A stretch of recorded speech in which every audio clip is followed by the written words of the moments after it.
For Krishnamurti, meditation covers the whole of life. It encapsulates the transformation of man from a state of disorder through to one of order. Meditation is the process of the mind silencing itself. The noise is thought, and thought is able to silence itself through comprehending itself. This is meditation. The comprehension of thought does not result in thought ending entirely. Thought only ceases to function in the areas it discovers it is not necessary. Therefore, meditation establishes a harmony between thought and silence. While the process of meditation is one indivisible movement, it can be identified through various significant stages. In this talk, we discuss those stages, so you can navigate where you are on this journey and consider some of the blockages that may be preventing you from progressing. This is where a person begins. The mind is in a state of disorder and is battling with itself. The solution the mind proposes to end the disorder is to control its problems. The methods of control are established through conceptual thinking and not through direct perception of the problem. As a result, the mind is susceptible to intermediaries between itself and the problem. The mind believes that control can solve all of its problems, so frantically searches for a technique that can produce the change it demands.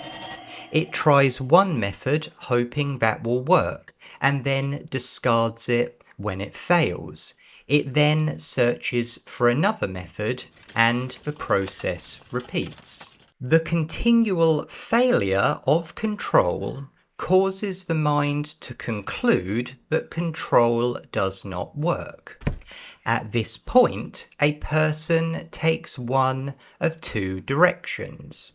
One, they consider transformation to be impossible and end the inquiry, or two, they explore why control failed. Those who investigate control uncover it to be a means of escaping from the problem. Escape does not solve the problem, so it is discarded. The absence of escaping from the problem means that when the problem arises, the mind remains with it in a state of observation. The ending of control is the beginning of observation. This stage begins by dissolving the division between yourself and the problem. Control implies a separation between the controller and the controlled. Observation begins to falsify this division, dissolve it, and end the conflict that arose out of it. That means control ends. The stage comprises an interest in understanding myself. Therefore, I observe my reactions to myself, others, and the world. The mind becomes hypersensitive to observation, aware of the blockages that prevent clear perception, and begins to eliminate them like a hunter sharpening his knife. Observation works through the process of negation. Negation means to deny what is false, not knowing what is true. Conceptual thinking still operates, but moves in harmony with perception. Concepts no longer take the place of reality, but assist the inquiry in accurately representing it. As time passes, the mind comprehends a great deal through observation, and it is found to be very useful. Inevitably, however, observation shows itself to have a problem. The problem with observation is the observer. You are the observer. The moment observation makes contact with you, it is immediately interpreted according to what you know. In this way, interpretation distorts perception. At around this time, insight begins to arise and reveal a mysterious and revolutionary perception that produces an understanding that is both profound and irrevocably true.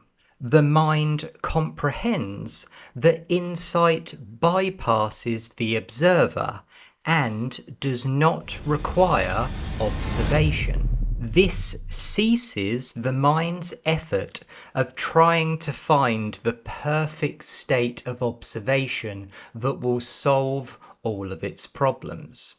You see, the control stage represented the mind's attempt to transform itself through controlling thought. The observation stage represents the mind's attempt to transform itself through controlling observation. Now, there is truly no control, and the mind falls silent. The entrance into this stage is what Krishnamurti referred to as the blank wall. There is only silence with no movement. That silence has no cause, and I cannot affect it. It appears that I have journeyed all this way to sit in an empty room. I am deeply saddened and confused by this experience, but everything has led me to this point, so I rest in my new home. As time passes, the comprehension of insight alleviates the sadness and confusion. I see insight act out of that silence to affect the conditioning of the brain, reveal truth through pure perception, and establish order. My sadness came from a belief that only that which had a cause could produce an effect. But insight shows me that that which has no cause, silence, can produce an effect. The mind is now able to rest comfortably in silence, with insight being the primary mode of understanding, and further comprehend the significance of silence. The next step is to comprehend death. This is not a stage because it does not require any of the stages that preceded it. That is because this does not require knowledge at all. It only requires a glimpse of silence that is entirely absent of knowledge. And that is where sit down, eyes closed meditation has meaning.